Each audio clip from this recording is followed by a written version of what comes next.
하나님 말씀은 구약의 이사야 6장입니다.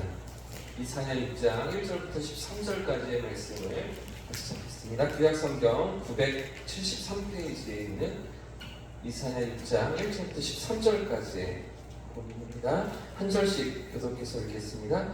우시야 왕이 죽던 해에 내가 본즉 주께서 높이 들린 보좌에 앉으셨는데 그의 옷자락은 성전에 가득하였고 사람들이 무엇이 없었는데 자기 여섯 나라가 있어 그 둘로는 자기의 얼굴을 가리하고 그 둘로는 자기의 발을 가리하고 그 둘로는 날며 서로 불러 이르되 거룩하다 거룩하다 거룩하다 만군의 여호와여 그의 영광이 온 땅에 충만하도다 하더라. 이같이 하나님으로 하였으니도 말미암아 지방에 그가 여러가며 성전의 의미가 충만하시다. 그때 내가 말하되 화로다 나여 말하게 되었도다. 나는 입술이 부정한 사람이요 나는 입술이 부정한 백성 중에 거주하면서 만군의 여호와이신 왕을 배웠음이로다 하였더라. 그때 그 사람 중에 하나가 젓가락으로 재단에서 집어가 핀 숯을 손에 가지고 내게로 날아왔어. 그것을 내 입술에 대며 이르되 보라 이것이 내 입에 닿았으니 내 악이 제하여졌고 내 죄가 사하여졌느니라 하더라.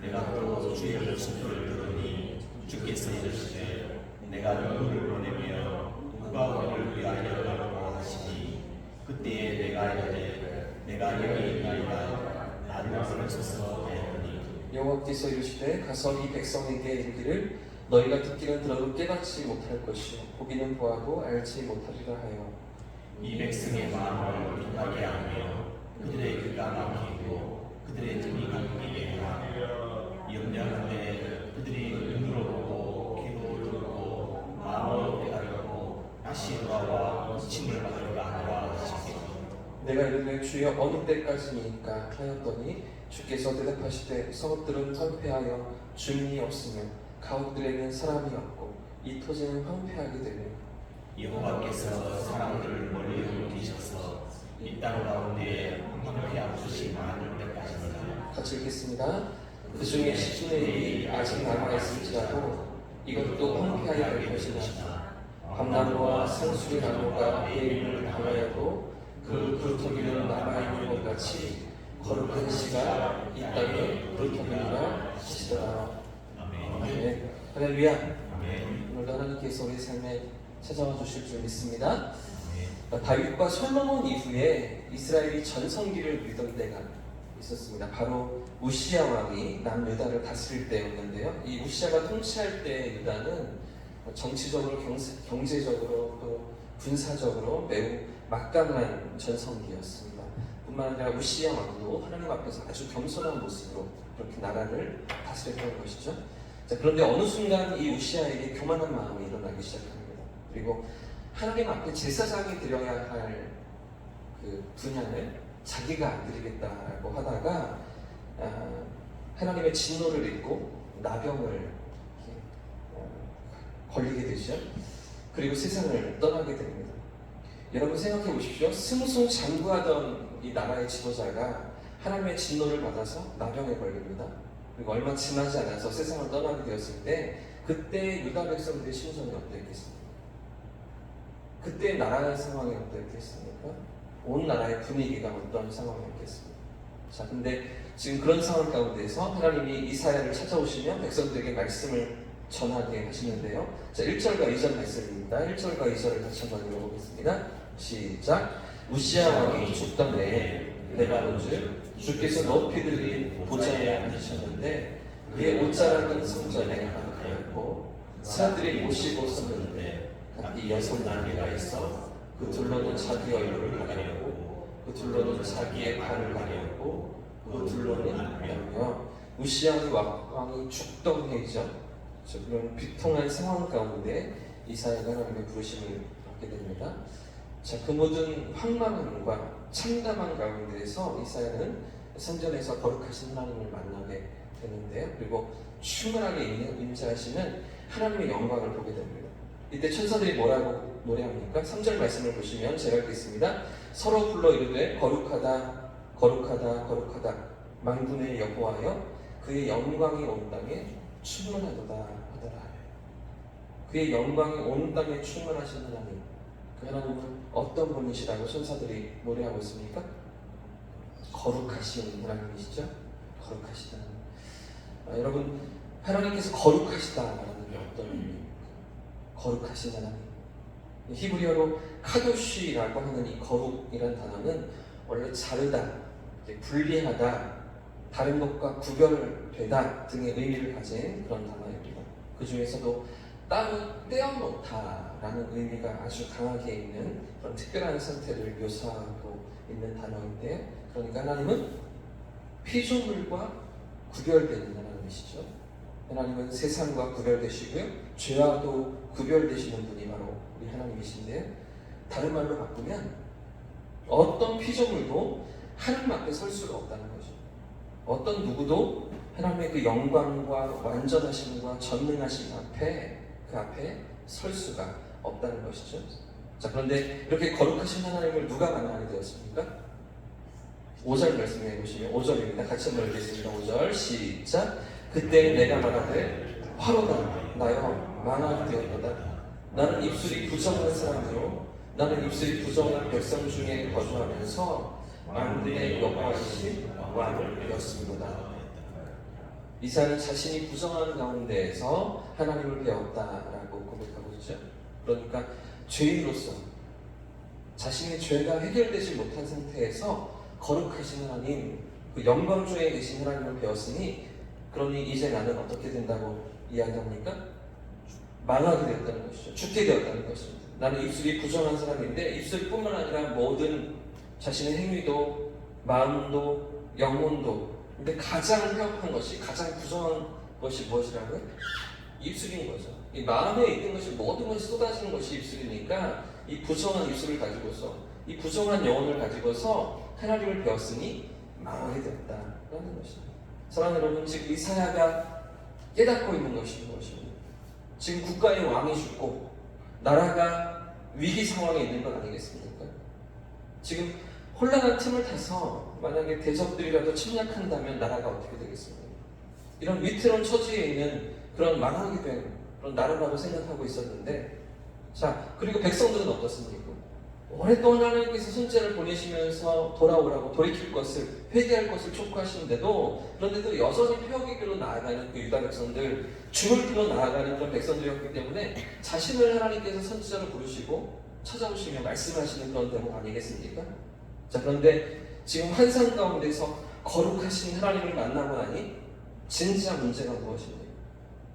자신이 죄 가운데 있는 인생이 아닌 것이죠. 내가 죄 가운데 있는 인생이 된다는 것입니다. 내가 죽을 수밖에 없는 나 역시 죄인인 것을 고백할 수밖에 없는 그런 상태에 있다는 것이죠. 사랑하는 여러분, 오늘 우리가 이 땅을 살아가면서 수많은 문제들을 만나며 무엇이 문제의 원인인지, 무엇 때문에 이런 어려움이 찾아왔는지 원인을 분석하고 이유를 살펴보지만, 그러나 사실은 무엇이 진짜 문제입니까? 누가 진짜 문제인 것입니까? 내가 문제인 것이죠. 다른 누구보다 내가 하나님 앞에서 문제일 때가 많은 것입니다. 사랑하는 여러분, 오늘 우리 삶의 문제가 무엇입니까? 내 삶에 찾아와 있는 여러 가지 어려움의 근본적인 이유가 어디에 있습니까? 사실은 나 때문이죠. 사실은 바로 내가 하나님 앞에 제대로 서 있지 못한 것, 이것 때문에 일어나는 문제도 아니겠습니까? 지금 이사야는 이 사실을 먼저 깨닫고 있는 것이죠. 국가가 문제이고 위기이고 백성들이 잘못하고 있고 하나님을 떠나고 있는 것 같지만, 사실은 나 자신이 하나님 앞에서 온전히 서 있지 못한 것, 내가 죄인이고 내가 죄 가운데 살아가고 있고 내가 하나님 앞에서 온전치 못한 것, 이것을 먼저 자복하고 회개하면서 하나님 앞에 서고 있는 것이죠. 자, 그런데 그 순간에 천사가 나타나서 어떻게 이사야를 도와주고 있습니까? 자, 6절과 7절 말씀입니다. 6절과 7절도 같이 읽어보겠습니다. 시작. 그때 사람 중에 하나가 부젓가락으로 제단에서 집은 바 핀 숯을 손에 가지고 내게로 나아가서 그것을 내 입술에 대며, 보라, 이것이 내 입에 닿았으니 내 악이 제하여졌고 내 죄가 사하여졌느니라. 지금 천사가 제단에서 핀 숯을 가지고 와서 이사야 선지자 입술에 되었다는 게 어떤 의미입니까? 수출 우리 몸에 되면 죄가 없어집니까? 죄가 용서받는 것입니까? 왜 수출 가지고 와서 이사야의 입술에 되었던 것입니까? 더러운 입술을 불로 태우며 죄를 없앴다는 의미도 있지만 여러분 상상해 보십시오.